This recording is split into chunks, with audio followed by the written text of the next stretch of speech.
Alors le cours il est Nishmat de Chamissav ben Shlomit, d'Avraham ben Rachamim, Linda Batayana, Liana, Raphaël Ben Yaakov, Raphaël ben Yaakov, Moshe Ben Fradji, Moshe ben Fradji, Shlomo Ben Messaoud, Shlomo Ben Messaoud, Meir Ben Aaron. Mir ben Aaron, Rachel Batiakot Rachel ben Chakot, et Meir Ben Estrella. Mir ben Isrea, et Rav Zvi, Kogen, Akohen, Hashem Kondamo. Et la prochaine de Tieni Shmetam Chom B'Chachim, et Refoshem Ale, Shlomo ben Avraham, Simcha Ben Rachel. Simcha bat Rachel, Et c'est bien que ça. Gmara Batia. Gemara bat Ilana, Moshe Ben Yitzhak. Moshe ben Yitzhak, Sassia Bat Miri. Sassa bat Miri. Miré. Ça va Refoshem Myriam Batouria. Myriam Batoria. Uchaya. Okay. Alors, donc, ce soir, j'ai voulu que le cours soit un peu lié à, malheureusement, la disparition du shliach, d'un des shlochim de Dubaï, qui malheureusement a été assassiné. Il avait à peine 28 ans. Et la Hashgacha, même si on la comprend jamais, a fait que c'est pendant la période de Kinus HaShlochim qui commence cette semaine. Donc la réunion de tous les émissaires du Rabbi mondial à New York. Et le Rabbi, pendant toutes les années de Kinus HaShlochim, à chaque fois il faisait un discours pour un petit peu expliquer cette notion de mission que le Rabbi a donnée à chacun, de diffuser le judaïsme, de renforcer la pratique de Torah et Mitzvot, aider tous les juifs, n'importe où ils se trouvent, à pratiquer comme il se doit, à manger kasher, etc. Et généralement, le Kinus HaShlochim, c'est tout le temps soit Parashat Chayei Sarah, soit Parashat Toldot. En Tafshim Memchet, donc en 87, le Kinus HaShlochim, c'est exactement comme cette année. C'était Parashat Toldot, la veille de Rosh Chodesh Kislev. Donc exactement comme cette année. Durant cette sikha, dans ce discours, le Rabbi il parle d'énormément de choses. Il parle de la première shlichut, comme on le verra, de Yaakov, que Yitzhak a missionné Yaakov pour accomplir une mission. Donc déjà un petit récapitulatif de la paracha. Dans la paracha de Parashat Toldot, on voit que Yitzhak, il est marié avec Rivka, ils attendent un enfant, ils attendent pendant une vingtaine d'années, et Baruch Hashem, Rivka tombe enceinte de jumeaux. Elle voit qu'elle ne se sent pas très bien, ça bouge énormément, elle va dans la yeshiva de Shem et Ever, et donc Shem, par Ruach HaKodesh, lui dit qu'en réalité tu as deux nations à l'intérieur de toi, qu'il y en a qui vont se combattre, il y en a une qui va être élevée lorsque l'autre va chuter, et inversement. Et donc lors de la naissance, il y a Esav qui naît, et ensuite il y a Yaakov, ils grandissent, on voit que Yaakov il rachète le droit d'aînesse, etc. Et vers la fin de la paracha, on voit que Yitzhak commence à constater qu'il vieillit, il est devenu aveugle, et donc il souhaite bénir son fils Esav, que la paracha nous dit qu'il préférait Esav. On ne va pas rentrer dans les détails. Et donc il souhaite bénir Esav, Rivka, sa femme, entend ça, elle souhaite intervenir, ce n'est pas lui qui devrait recevoir les bénédictions, c'est plutôt Yaakov, qui est beaucoup plus méritant, et donc elle fait toute une stratégie, tout un stratagème pour que Yaakov puisse récupérer les bénédictions à la place de Esav. Donc évidemment, en lui donnant des chevreaux, en lui prenant de la peau des chevreaux, en le mettant sur sa peau, sur son cou, pour qu'il puisse être similaire à son frère qui est extrêmement poilu. Et donc là, Yitzhak le bénit, que Dieu te donnera de la rosée du ciel et de la grâce de tout ce qui est produit de la terre. Et donc il sort, il y a Esav qui arrive, il est triste, on m'a pris la bénédiction, etc. Il souhaite tuer son frère Yaakov. En entendant ça, Yitzhak et Rivka donc dit à Yaakov, tu dois partir. Et Yitzhak lui dit, tu dois partir pour chercher une femme, pour te marier.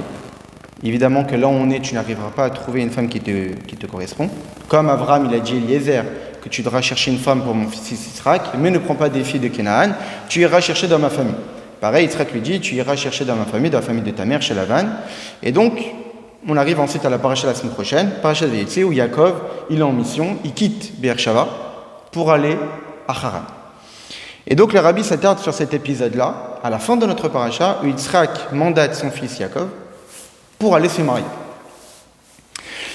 Le rabbi nous dit que comme c'était l'heure du Kinus HaShluchim, évidemment que tout est Ashgacha Pratit. Le fait que le Kinus HaShluchim est pendant cette période-là, c'est pour nous donner qu'il y a un lien entre les événements et la paracha. Le rabbi définit cette mission que Yitzhak donne à Yaakov comme étant la première shlichut, la première mission, comme marqué Veishlach Yitzhak Yaakov. Yitzhak a envoyé Yaakov. Donc le terme de shlach, il a envoyé, est mentionné ici. Si on fait attention, il semblerait que dans la paracha la semaine dernière, il y avait aussi une mission. Abraham, il a missionné Eliezer d'aller trouver une femme pour son fils Yitzhak. Donc pour quelle raison le rabbi ici définit la première shlichut, la première mission qui est mentionnée dans la Torah, comme étant celle de Yitzhak pour Yaakov et non pas celle d'Abraham pour Eliezer. Et le rabbi dit qu'en réalité il y a une nuance.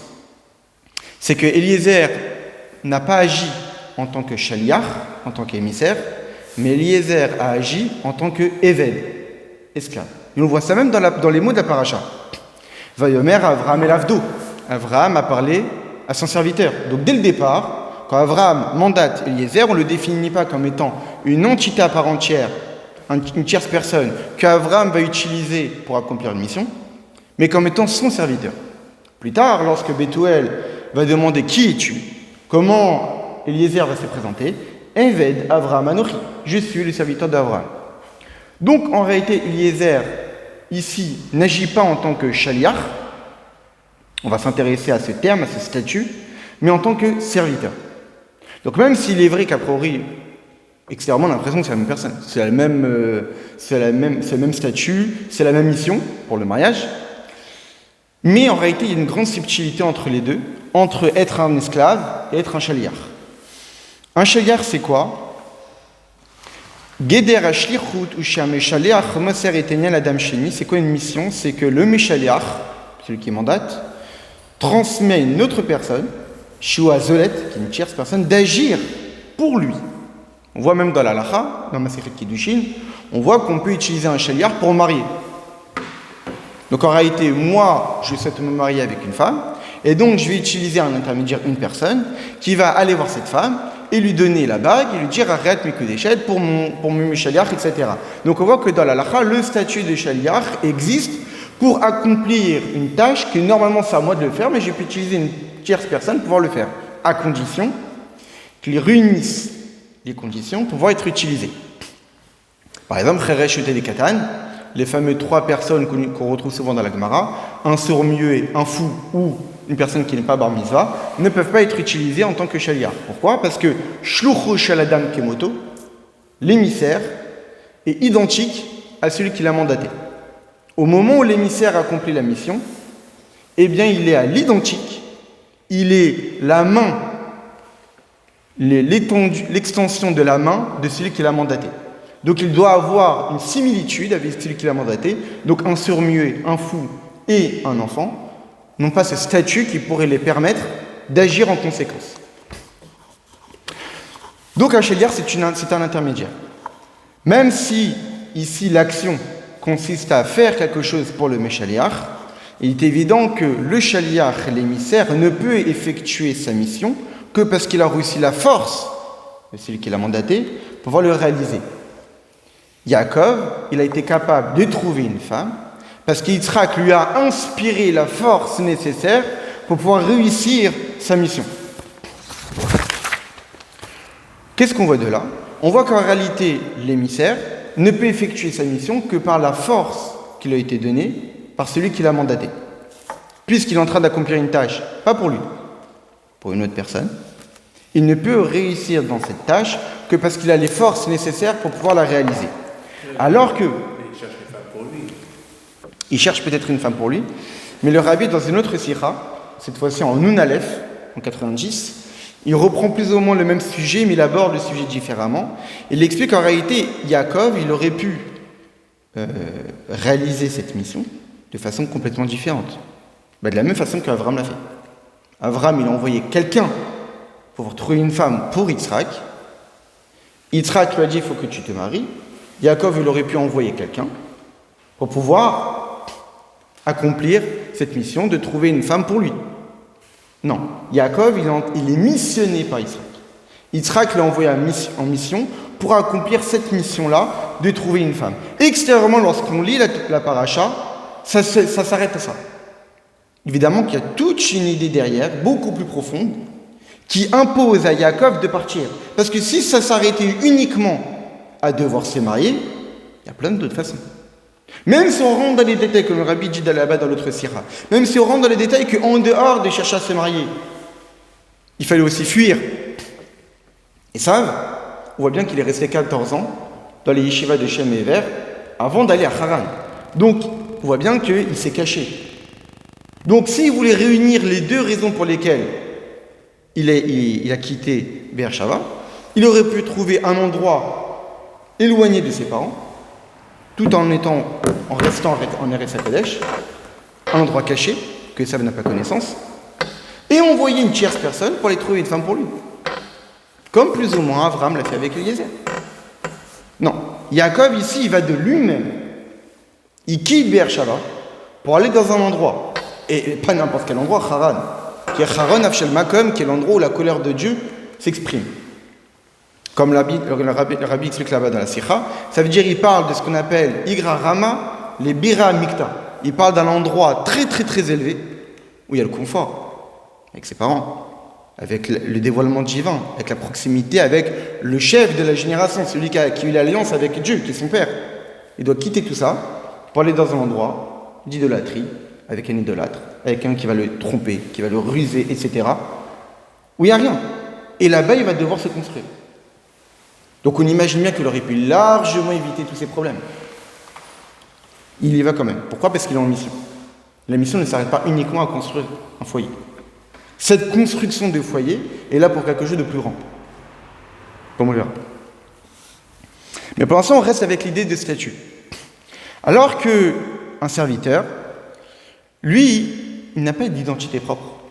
Le serviteur, c'est la propriété de son maître. Donc ce n'est pas une tierce personne que le méchaléar, celui qui va le mandater, va utiliser pour accomplir une mission. Ici, le méchaléar, celui qui mandate, Yitzhak, s'il avait utilisé un serviteur, ou Abraham, quand il a utilisé un serviteur, il n'a pas utilisé une tierce personne. Il a utilisé lui-même. Pourquoi ? Parce qu'un serviteur n'a pas d'identité propre, n'a pas d'existence propre.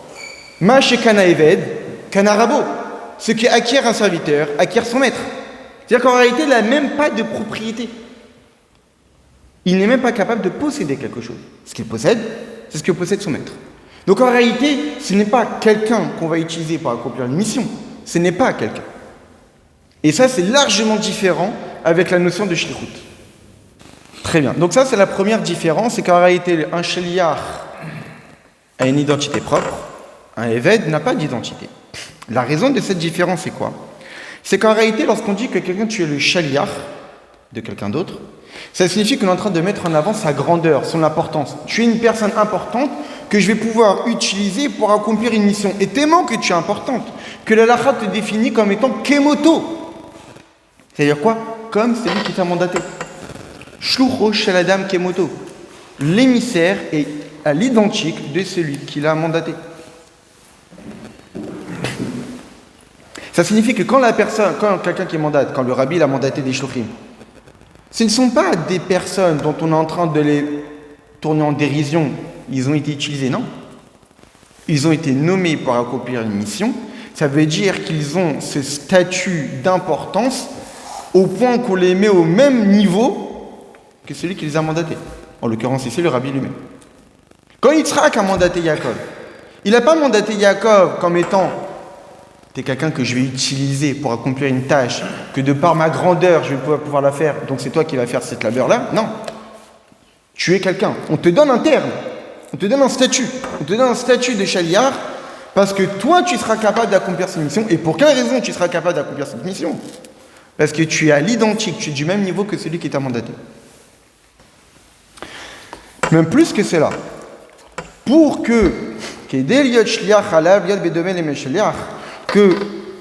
la personne, qu'on vient de dire, pour que la personne soit un émissaire, il faut qu'il soit à l'identique de celui qui l'a mandaté. Alors que le Eved, c'est l'inverse. Lorsqu'on le définit en tant que serviteur, quand on entend ce terme, tu es un serviteur, on ne peut pas en avancer à l'importance, on en avance à bassesse, qu'il n'est pas un maître. C'est-à-dire que c'est même pas un homme libre.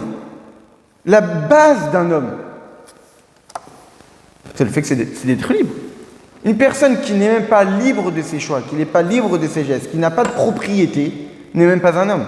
Donc il est évident que lorsqu'on veut utiliser un serviteur pour accomplir une mission, on ne met pas en avant son importance, on ne met pas en avant sa grandeur, on met en avant sa bassesse. Qu'est-ce qui sort de tout cela? C'est la relation que vont entretenir les intermédiaires de leur mission. Comment on va accomplir cette mission lorsqu'une personne a un statut d'émissaire? Comment elle va accomplir cette mission lorsqu'une personne l'accomplit en étant un serviteur? L'émissaire, étant donné qu'il est mandaté par le Meshaliach, il va accomplir lorsqu'il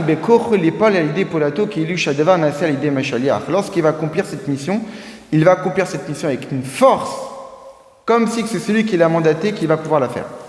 L'esclave, lui, qu'est-ce qui se passe? Il ne peut rien faire. Il n'a pas d'identité. Il ne peut rien posséder. Il ne sait rien faire de par lui-même. Donc qu'est-ce qui se passe? À Eved et Nenokemoto, le serviteur n'est même pas comme le maître. On ne peut pas dire qu'il agit pour quelqu'un. Si on dit qu'il agit pour quelqu'un, c'est qu'il a des capacités propres. Il n'a pas de capacité propre, il n'existe pas. Bien au contraire, puisqu'il n'a pas de force, il n'a pas d'existence propre, il est un bien du maître. Donc ce qu'il va faire, ce n'est pas son action, c'est l'action du maître. Qu'est-ce qui sort de tout cela? C'est que lorsque une personne va accomplir une mission en étant un émissaire, ça va être son action, ça va être sa mission. Ça veut dire que la philosophie qu'il aura au moment où il va agir avec ses propres forces. Il va agir comme si il est en train d'accomplir quelque chose qui le concerne personnellement, parce qu'il met toutes ses forces et toute son identité à l'intérieur parce qu'il existe. Par contre, quelqu'un qui est un serviteur, lorsqu'il va agir, il ne peut pas agir pour lui. Il ne peut pas se dire que j'agis en mettant toute ma personne à l'intérieur, parce qu'il n'est personne. Donc il le fera lorsqu'il va accomplir cette mission. Il va se dire je le fais pour quelqu'un d'autre. Lorsqu'on agit pour quelqu'un et lorsqu'on agit pour soi, c'est pas du tout la même façon. Lorsqu'on est concerné par un problème, on va être à fond à l'intérieur. Lorsqu'on nous parle d'un problème d'une autre personne, on va s'intéresser. On ne va pas mettre toute notre force à l'intérieur. Eh bien ça, c'est un grand message pour nous dans notre relation avec Akadosh Baruch Hu. On sait que les bénis Israël, ils sont appelés de différentes façons. Bani Matem Lachem Lekechem, vous êtes les enfants de Dieu. Ou Kili Bni Israël Avadim, vous êtes pour moi des serviteurs. Mais il y a aussi un autre terme qui est rarement employé, et que c'est la Dmoura Zaken qui le développe dans l'Écoute Torah, qui est le fait que nous, les bénis Israël, nous sommes les émissaires de Dieu. Où la Dmoura Zaken en parle? Dans Parashat Veikra, la Dmoura Zaken parle, il rapporte un verset qu'on connaît, Ele Moade Hashem, Mikrei Kodesh Asher Tikru Otam. Voici les fêtes de Dieu, Mikrei Kodesh, qui sont appelées saintes, Asher Tikru Otam, que vous allez les appeler. Donc on parle des fêtes juives, de Sukkot, Pessah, Shavuot. Et qu'est-ce qui est marqué? Asher Tikru Otam. Mais le Otam, il n'est pas écrit Otam, il est écrit Atem. C'est vous qui allez les créer. Qu'est-ce que ça veut dire? Au départ, les fêtes, la plupart du temps, tombent durant des jours chol, profanes. On avait plus ou moins utilisé cette idée-là avant Rosh Hashanah. Ce qui fait qu'au départ, on a 6 jours qui sont des jours standards, où il n'y a pas de grand dévoilement divin.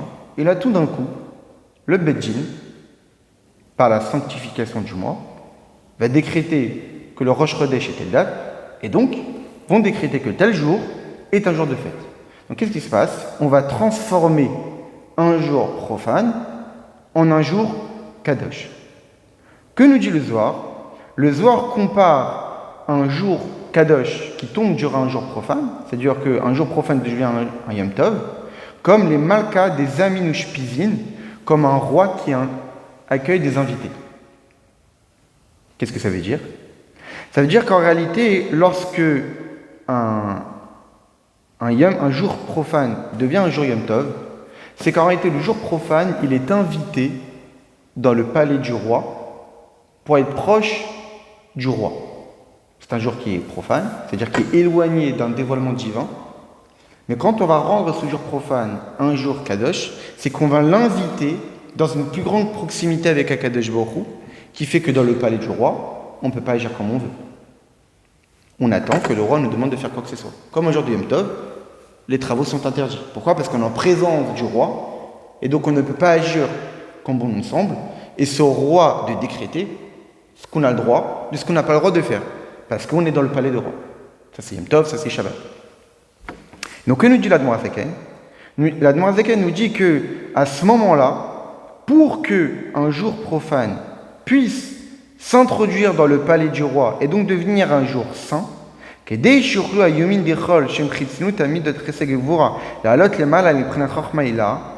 Kodesh Elyon,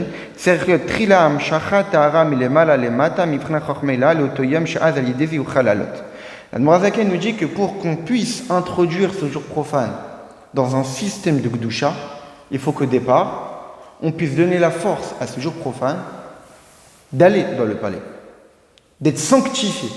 Donc pour cela, ça nécessite un don de force. Et donc l'Admor Hazaken nous dit qu'il faut qu'il y ait un dévoilement divin dans ce jour pour que ce jour puisse devenir un jour Kadosh. Qui joue ce rôle ? De donner la force à un jour Chol, profane, pour devenir un jour Kadosh, les bénis Israël. Et là, l'Admor Hazaken pose la question, par quel mérite ? D'où nous, on a cette capacité de pouvoir transformer un jour profane en jour Kadosh.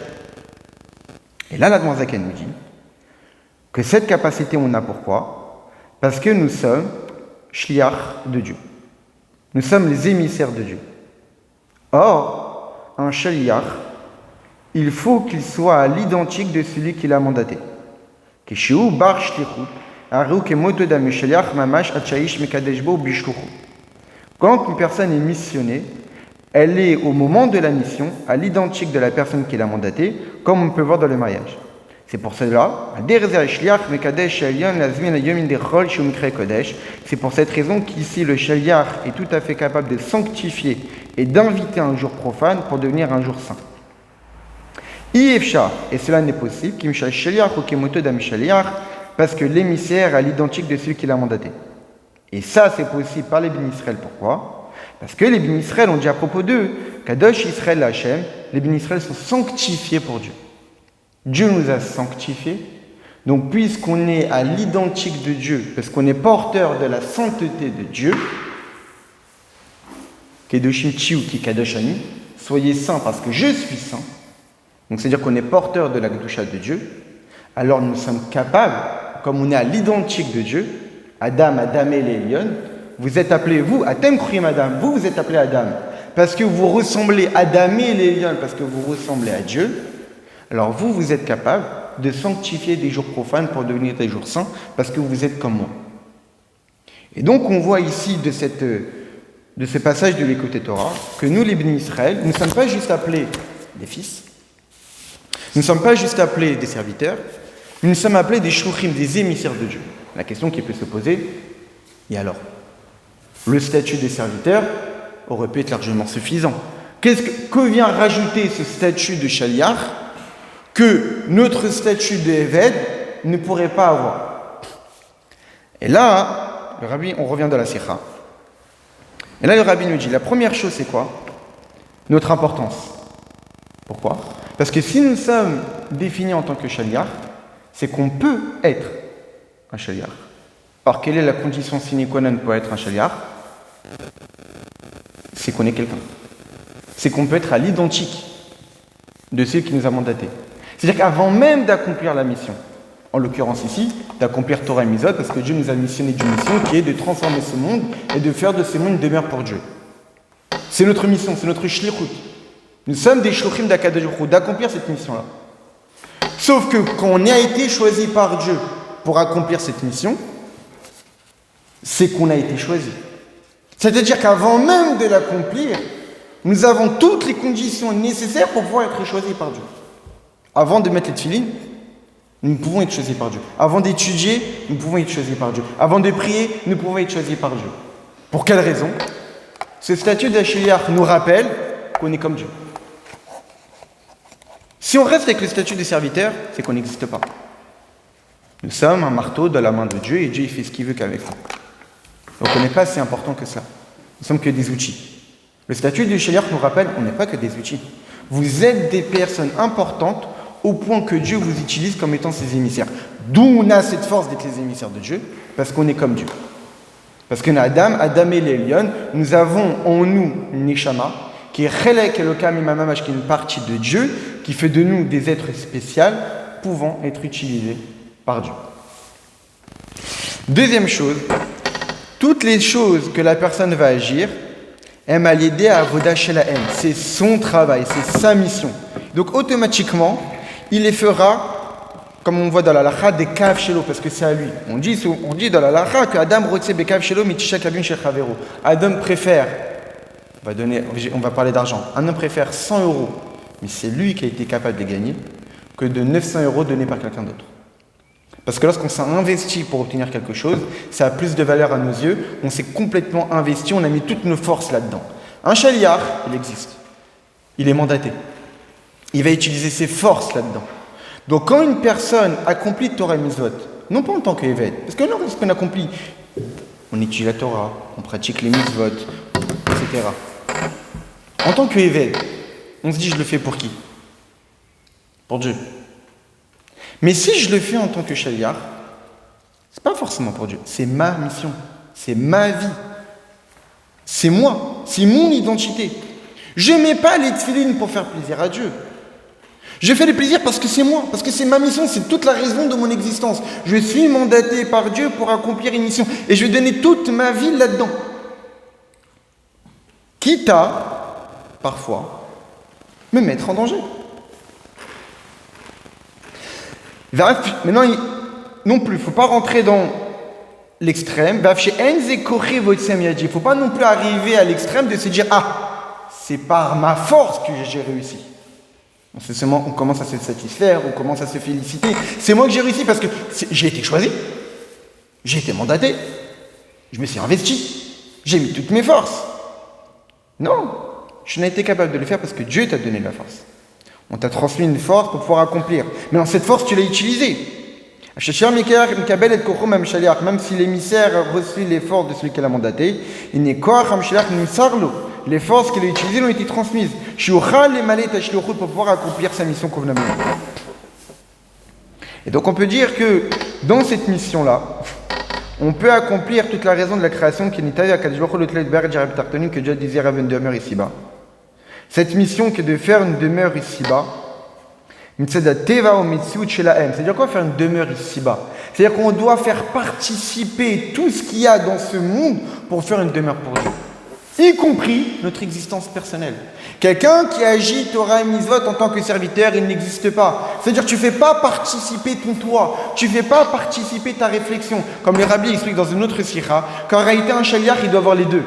Il doit avoir une annulation totale à celui qui l'a mandaté, mais il doit aussi réfléchir, utiliser son existence personnelle pour essayer de trouver des stratagèmes et des stratégies, comment réussir sa mission. Quand Dieu nous demande d'accomplir Torah et Mitzvot, quand Dieu nous demande de faire Shabbat, quand Dieu nous demande de manger kasher, et qu'on arrive dans des situations où c'est compliqué, réfléchis. Ah non, je suis un esclave, j'attends, je ne suis pas capable. Ah non, tu n'es pas qu'un esclave, tu es shaliach, tu as une mission, on t'a donné les forces, utilise-les. Donc on doit à la fois être totalement soumis à Kadosh Baruch Hu. On doit être totalement soumis à celui qui nous a mandatés.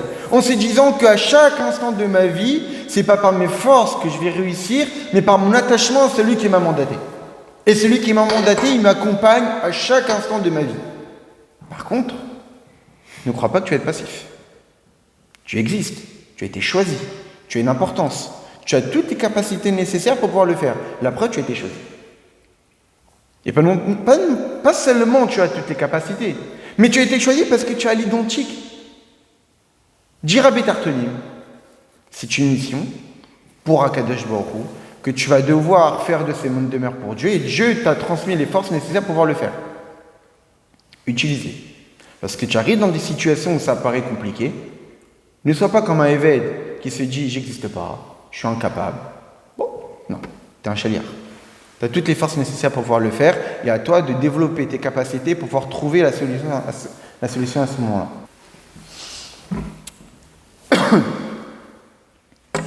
Et tout ça, on le voit dans cette histoire-là.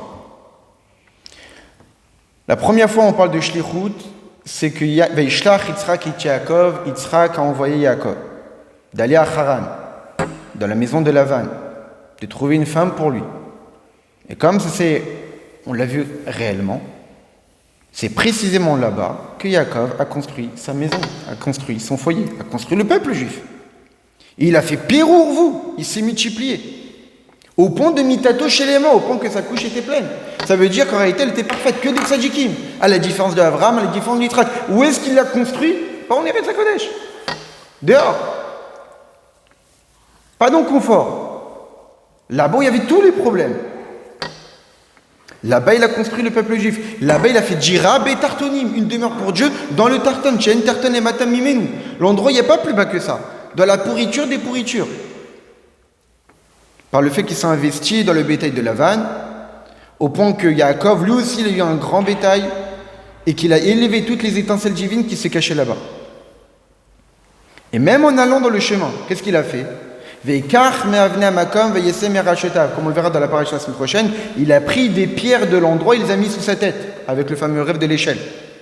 C'est-à-dire qu'il a pris les pierres, il a pris les minérales, il a pris les choses les plus basses, il les a élevées, et cette pierre-là sera la maison de Dieu. C'est-à-dire qu'il a utilisé les choses les plus basses pour en faire une demeure par Kadosh Baruch Hu. Et c'est ça l'enseignement pour tout à chacun. Que lorsque notre Neshama est descendu ici-bas, le fameux voyage, Be'er-Shava, Be'er-Haran. Be'er-Shava, c'est le puits des sept midot, qui sont toutes les natures de tout à chacun. Chesed, quelqu'un a une nature de Chesed, quelqu'un a une nature de Gvura, quelqu'un a une nature de Tiferet. Ou Be'er-Shava, le puits du serment. Comme on voit au tout début du Tanya, avant que la Neshama descende ici-bas, Mashbin Tei Tzadik Val Tei Racha. On fait jurer à chacun qu'on sera un Tzadik et pas un Racha. Donc on part d'un serment, Be'er Shava. Et Mashbin, même langage que Masbin, on rassasie. On donne les forces, on fait jurer, mais on nous donne les forces, on nous rassasie d'accomplir une mission. Pour aller où? Dans ce monde physique et matériel, qui est complètement différent de l'endroit d'où on vient. Pour aller à Haran. Sheker. Exactement. Et de faire quoi là-bas? Pérouvou. Va trouver une femme. Va construire un foyer. Va te développer. Va faire naître des choses. C'est-à-dire que ce soit matériellement, ou même que ce soit spirituellement, à travers la pratique de Torah et Mitzvot. Et même d'influencer les nations du monde. Que Yaakov, il a été capable d'influencer son entourage, d'accomplir les 7 lois de Noir, de faire de ce monde une demeure pour Akadosh Baruch Hu. Et maintenant, on peut rajouter que celui qui l'a mandaté, c'est qui? C'était Yitzhak. Yitzhak a mandaté Yaakov. Yitzhak, lui, il ne pouvait pas sortir. Yitzhak, il était au Latemima. Et donc, automatiquement, lorsqu'il a envoyé Yaakov pour accomplir cette mission, c'était pour faire apporter aussi à Yitzhak que lui ne pouvait pas forcément obtenir. Yitzhak, lui, il est limité à Eretz HaKodesh. Il ne pouvait pas sortir de Eretz HaKodesh comme on voit au début de la paracha. Donc il envoie Yaakov pour transformer l'obscurité de ce monde et pour en faire un endroit de Gdusha. Vaishlach Yitzhak et Yaakov, Yitzhak il a envoyé Yaakov dans ces endroits extrêmement bas, en dehors d'Eretz Israël, pour faire quelque chose là-bas que même Yitzhak en était strictement incapable de le faire. Yitzhak, lui, il était limité. Et Yaakov, lui, il était capable de faire là-bas, de construire le peuple juif et de donner naissance à quelque chose qui est exceptionnel, qui était Yosef. C'est qui Yosef? Yosef Hashem li benacher. Rajoute-moi un autre enfant. C'est ce que dit Rachel lorsqu'elle a eu Yosef. Elle dit, pour quelle raison je l'appelle Yosef? Parce que j'espère que Dieu va me rajouter encore un deuxième. Et c'est qui benacher? De faire un acher, un ben. Yosef Hashem li benacher. Que Dieu va me donner la force de faire un acher, un autre, un fils. Que lorsque Yaakov a été envoyé dans l'extérieur, que lorsque Yaakov a été envoyé en dehors d'Eretz Israël, d'avoir la capacité de transformer l'obscurité, le acher, en ben. Et pas seulement ça. Qui a été le deuxième fils? Ben Yamin, le fils de la droite. Un fils qui est né en Eretz Israël. Ça veut dire de faire de l'endroit où je suis un Eretz Israël. D'élever complètement l'obscurité et d'y dévoiler la lumière là-bas. On va juste finir avec ça. Avant d'envoyer Yaakov, qu'est-ce qu'a fait Yitzhak? Il a béni Yaakov. Donc, ici le rabbi, j'ai sauté quelques paragraphes, ici le rabbi dit, il va faire pire chez Bekabalatol, même si en étant totalement soumis, et qui a une importance, c'est d'être soumis à celui qui nous a mandaté. Chez Oskim, Bishlichou, Kidvar Prati, il faut s'investir dans la mission comme étant quelque chose de privé, de notre vie privée. Qu'accomplir Torah et Mitzvot, ce n'est pas quelque chose qui est à l'extérieur de notre vie privée. On a notre vie privée, nos enfants, notre travail, notre santé. En dehors de ça, on a Torah et Mitzvot. Pas du tout. Nous ne sommes pas évêques, nous sommes un shliach. C'est notre mission, c'est notre vie. Et comme c'est notre vie, on met toute notre vitalité. C'est pour cette raison, la reine, c'est pour cette raison que le Retzono Shalom Shaliach, que la volonté de celui qui nous a mandaté, qui est Kadosh Baruch Hu, il souhaite qu'on fasse Torah et Mitzvot comme étant notre vie, comme étant pas quelque chose en plus, mais comme notre vie privée. Par une totale soumission à Kadosh Baruch Hu, je suis totalement soumis à Kadosh Baruch Hu, mais cette soumission doit être utilisée avec vitalité. Pour quelle raison avec vitalité? Parce que c'est quelque chose qui est privé. Même si pour cela il est nécessaire parfois de faire Mesirut Nefesh, de donner sa vie, mais c'est justement au moment où lorsqu'une personne elle a une existence qui est fragile, lorsqu'une personne ne fait pas participer son existence personnelle dans la pratique de Torah et Mitzvot, lorsqu'arrivera une situation de danger, lorsqu'arrivera une situation où il sera difficile d'accomplir cette mission-là, puisque je ne fais pas participer mon existence, je vais lâcher prise. Mais lorsqu'une personne utilise son existence et veut faire participer son existence, alors il n'y a rien qui pourra l'ébranler, il n'y a rien qui sera une barrière face à lui, et il pourra accomplir sa mission dans n'importe quelle situation, même dans les situations les plus critiques. Et donc le rabbi continue en disant que, mais avant cela, Yitzhak il a envoyé, et avant d'envoyer Yaakov, il a béni.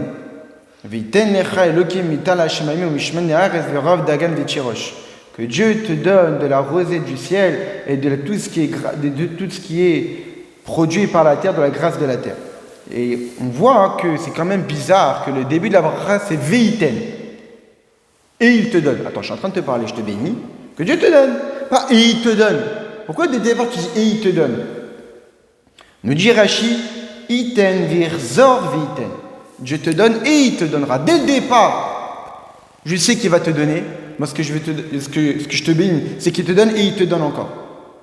De façon générale, lorsqu'on bénit, on donne une bracha et après on donne un rajout. Dans la bracha d'Yitzhak, dès le départ, il lui dit je te donnerai un rajout. Le fond de la bracha, c'est quoi? De quoi parle la bracha? Des choses essentielles. Des choses essentielles, c'est déjà la matérialité, la largesse, la parnassa. C'est-à-dire que cette bracha, il faut la prendre au sens simple. Que Dieu donne la parnassa aux Juifs, Dieu lui donne la matérialité lorsqu'il est en mission.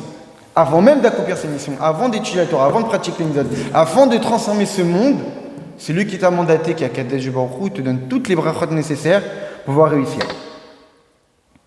Mais en dehors de ça, il n'y a pas uniquement des brachot matériels, mais aussi des brachot spirituels. Mital HaShamayim, c'est quoi la rosée? C'est la Torah écrite.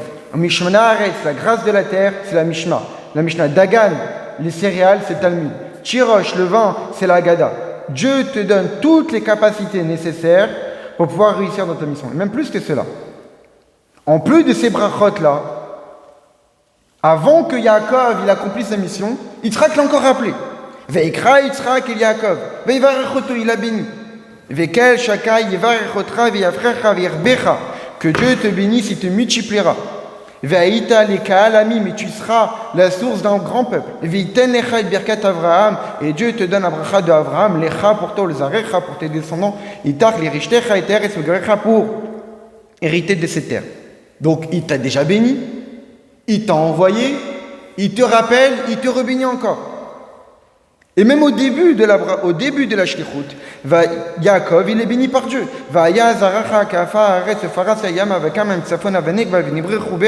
Comme Ishmerot Adam avazarecha, vine anochi imach, ushmarticha bechol asher telech. Et tes descendants seront comme la poussière de la terre, et tu t'élargiras partout. Et toutes les familles de la terre seront bénies par toi. Vine anochi imach, je serai avec toi. Et je te garderai partout où tu iras. Et ça s'est réalisé immédiatement pour Yaakov. Yaakov Raglav, Yaakov il a levé ses pieds.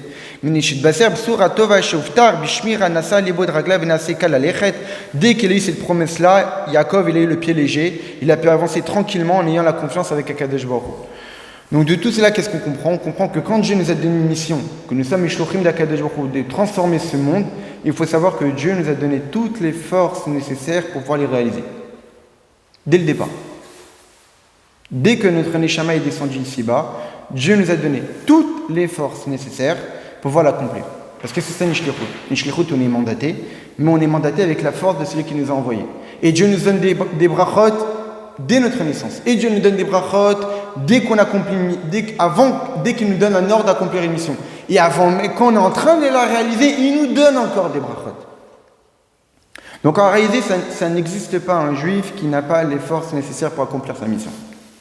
Et le rabbi, à la fin de la sikha, quand il parle au shlochim, il dit, vous demandez des brachot, vous demandez la parnassa, ouvrez les yeux et vous verrez déjà que Dieu vous a donné. Il vous a déjà donné. Mais malheureusement, des fois, on ne le voit pas. Et Dieu, il vous donne, et Dieu continue encore de le donner. Et Dieu continuera à vous donner à partir du moment que vous réalisez véritablement votre mission. Donc qu'on puisse véritablement être des vrais shlochim d'Akadosh Baruch Hu, d'accomplir notre mission convenablement, et qu'avec les deux dieux qu'on réussisse, c'est de faire de ce monde demeure pour lui. Amen.